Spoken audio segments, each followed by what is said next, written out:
pour une dignité respectée. Nous vous souhaitons la bienvenue dans votre podcast pour une dignité respectée. Nous portons notre contribution contre les violences faites aux femmes, grâce à des interviews sur des sujets diversifiés et des angles complémentaires. D'ailleurs, vous pouvez donc retrouver l'ensemble des sujets abordés sur la chaîne YouTube VProd. Abonnez-vous donc dès maintenant pour être informé des nouvelles diffusions. Après avoir entendu des témoignages poignants, considérons l'angle juridique du problème. Pour ce faire, nous avons le plaisir d'avoir dans nos studios Maître Sandra Alger. Bon matin, Maître. Bonjour à tous, je suis Sandra Alger, avocate depuis une vingtaine d'années. Et aujourd'hui, je réponds à l'invitation de Josias, que je remercie, pour ce podcast. Et je souhaite vous fournir une intervention pédagogique sur la question des violences intrafamiliales. Vous l'aurez compris, nous adoptons un format spécial pour ce numéro qui se veut être pédagogique. Aussi, notre premier point, Maître, est de comprendre la définition de ce qu'est la violence intrafamiliale. Aujourd'hui, quand on parle de violence intrafamiliale, ce n'est pas seulement parler de coups. On parle plutôt d'un système de domination qui peut se déployer à plusieurs niveaux dans le couple, après la séparation, entre les ascendants, les descendants, contre les enfants, parfois contre les personnes âgées également. Et c'est un système de domination qui laisse des traces physiques, psychiques, sociales, économiques et juridiques. Et je parle de ces déclinaisons parce que un peu après, nous verrons que la violence revêt plusieurs formes. Donc le point essentiel à retenir est le suivant. La violence intrafamiliale, elle n'est pas un simple conflit. Parce qu'un conflit, rappelons-nous, il oppose deux personnes qui, en principe, ont une capacité comparable à dire non. Mais la violence, elle installe la peur, elle installe le contrôle, elle installe l'asymétrie. Donc, c'est à bien retenir. Et le second point, qui est essentiel également, c'est que toutes les violences, comme je l'ai indiqué, n'ont pas le même visage. Certaines violences sont visibles, donc vous allez voir des gifles, des étranglements, des blessures, et d'autres sont beaucoup moins repérées. Il s'agit de l'isolement, les humiliations, surveillance du téléphone par exemple, chantage au suicide, menaces sur les enfants, menaces même sur un animal, on a pu voir. Et c'est ça qui rend le sujet difficile, parce que quand on reconnaît la violence, il est souvent assez tard pour ces violences qui sont beaucoup moins repérées. Quelles sont les différentes infractions dans les violences intrafamiliales ? Du point de vue des définitions maintenant sur le plan juridique, on rencontre plusieurs infractions. Il y a des infractions de violence volontaire, il y a le viol, il y a les agressions sexuelles, il y a le harcèlement moral, il y a des menaces, il y a du harcèlement téléphonique. Des fois, on ne présente pas l'enfant dont on a la garde, on ne le remet pas à l'autre parent. Il y a des atteintes à l'autorité parentale, etc., etc. Et pourquoi on parle d'intrafamilial ? C'est en raison du lien qui unit l'auteur et la victime.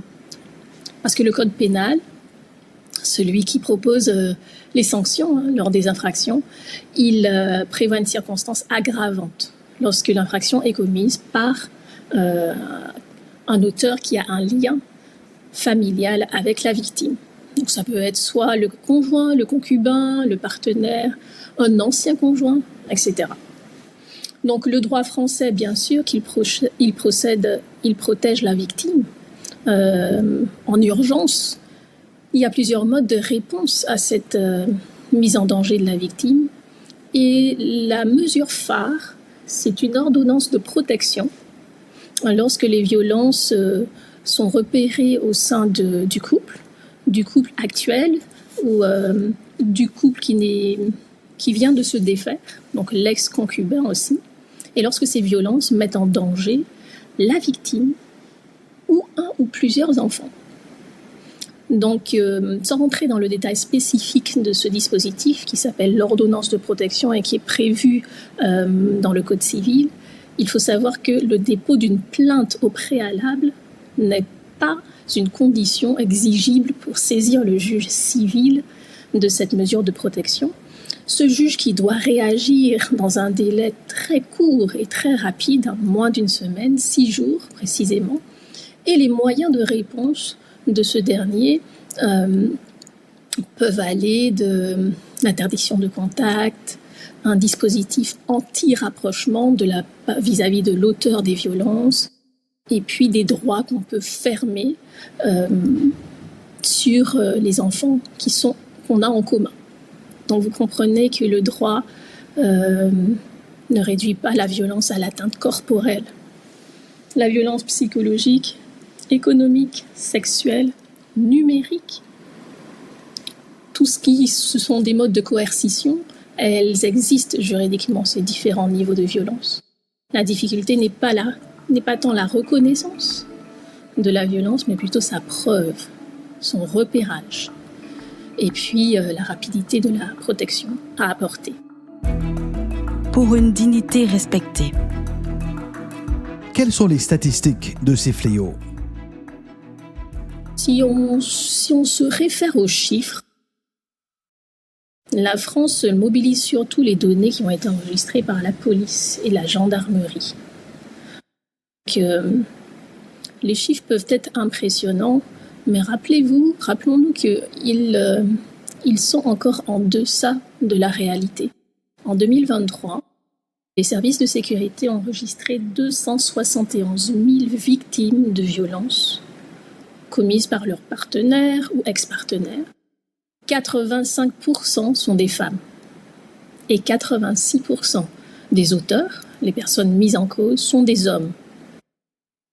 On a une écrasante majorité de violences physiques pour 64%. Les violences verbales ou psychologiques pour 31% et 4% de violences sexuelles. Malheureusement, on constate fondamentalement qu'un très petit nombre de victimes déclarent avoir signalé ces violences aux services de police ou de gendarmerie. Donc 14%. À l'échelle de l'Union européenne, on a des résultats publiés en 2024 qui relèvent qu'une femme sur 3 a subi au cours de sa vie d'adulte des violences physiques, sexuelles ou des menaces. Donc c'est 31% des femmes entre 18 ans et 74. Que nous disent ces chiffres? Ils disent 3 choses. D'abord que le phénomène est massif. Ensuite, il demeure tout de même très sous-déclaré. Enfin, c'est un phénomène très genré, fortement genré. Il touche principalement les femmes, mais aussi, même si c'est dans une moindre mesure, les hommes, les enfants et les personnes âgées. Quelles sont les différentes formes de violence dans les relations intrafamiliales? On peut se demander comment se manifeste la violence. Elle se manifeste sous différentes formes. La plus visible, on la voit immédiatement. Et je vais en parler dans un dernier point. Je vais déjà insister sur celle qui est la plus invisibilisée, parce qu'elle ne laisse pas de traces, elle fait moins de bruit et elle est repérable moins facilement. Donc il s'agit de la violence psychologique. Elle regroupe l'humiliation, les insultes, les menaces, l'intimidation. C'est une déstabilisation permanente. Et on la retrouve au cœur de tous les phénomènes d'emprise. La victime, elle finit par douter de sa mémoire, douter de sa légitimité, voire même douter de sa santé mentale. C'est une violence psychologique.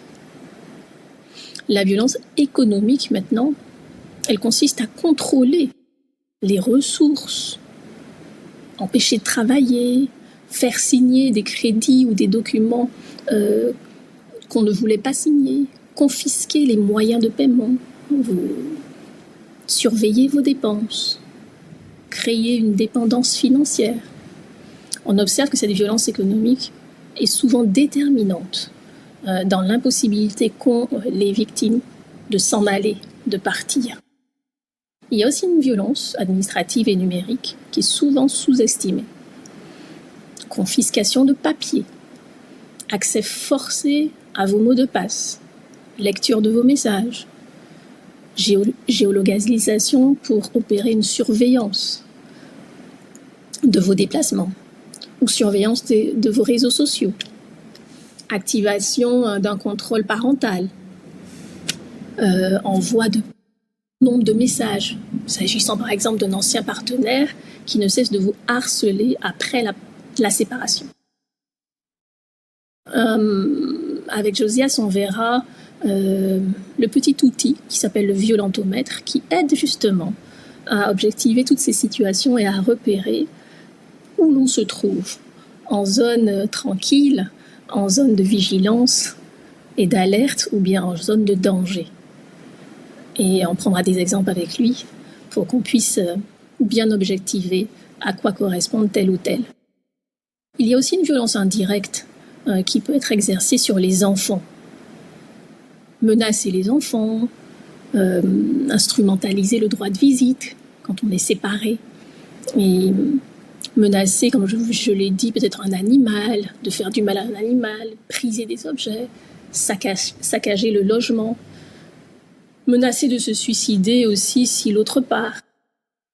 Toutes ces conduites ont une fonction claire, terroriser, mais sans nécessairement laisser de traces corporelles immédiates. Et ça me permet d'enchaîner sur la violence, les violences visibles, les formes de violence visibles, que sont la violence physique, qui est la plus immédiatement identifiable et repérée, les gifles, les coups, strangulations, séquestrations, brûlures, bousculades, privation de sommeil, privation de soins, ou encore la violence sexuelle, qui comprend les agressions sexuelles, le viol conjugal, la contrainte à des pratiques qui ne sont pas voulues, la pression répétée pour obtenir un rapport, l'insistance pour obtenir l'envoi de photos intimes, la diffusion menaçante d'images intimes. On pense au revenge porn qui sévit beaucoup sur les réseaux sociaux en période de post-séparation. Quels sont les mécanismes employés par les auteurs de violences? Si on doit éclairer un peu le mécanisme de la violence, le moteur commun de toutes ces violences, c'est le contrôle coercitif. Il ne s'agit pas simplement d'épisodes séparés, mais plutôt d'un continuum. Isoler, faire peur, punir, récompenser et recommencer. Donc voilà, c'est un continuum. Au Canada, on parle de controlling violence et j'en parle parce que Josias, dans ses autres podcasts, m'a permis d'entendre des contributions venant du Canada. Concrètement, la violence intrafamiliale, elle fonctionne souvent par étapes. D'abord, il y a un climat de tension et d'hypervigilance. La victime va modifier son comportement pour éviter que ça ne parte. Ensuite, il y a un passage à l'acte, verbal, sexuel, matériel ou physique. Puis une phase d'excuse, où on minimise, l'auteur promet de ne pas recommencer, l'auteur culpabilise l'autre, c'est toi qui m'y as poussé, sans toi je n'existe plus, je te promets de ne pas recommencer. Et cette alternance de ce continuum, des différentes étapes de ce continuum, ça crée une confusion affective très forte. À cela s'ajoutent plusieurs freins. Au départ de la personne victime de violence, la peur des représailles, la dépendance économique que j'ai abordée, les enfants qu'on a en commun, l'espoir que quelque chose s'améliore, la honte, l'isolement, la crainte de ne pas être cru, son statut administratif à soi qui peut être fragile, la fatigue qu'on ressent de vivre tout cela, la fatigue psychique, la pression familiale, la pression religieuse. Et la question pertinente à ce moment-là n'est jamais de se demander pourquoi je ne suis pas partie plus tôt, ou alors dans une relation d'écoute et d'aide, de demander à l'autre pourquoi tu n'es pas parti plus tôt. Mais la question pertinente, c'est qu'est-ce qui rend mon départ si dangereux, si coûteux, si difficile? Les violences familiales sont-elles totalement genrées?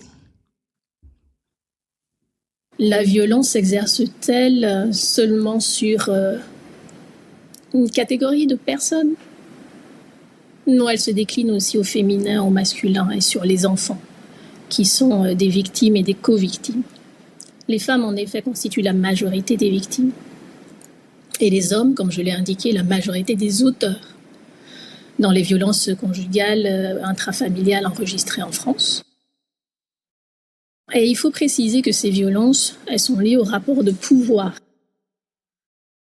rapport de possession, rapport de contrôle du corps, rapport de contrôle de la sexualité et de l'argent,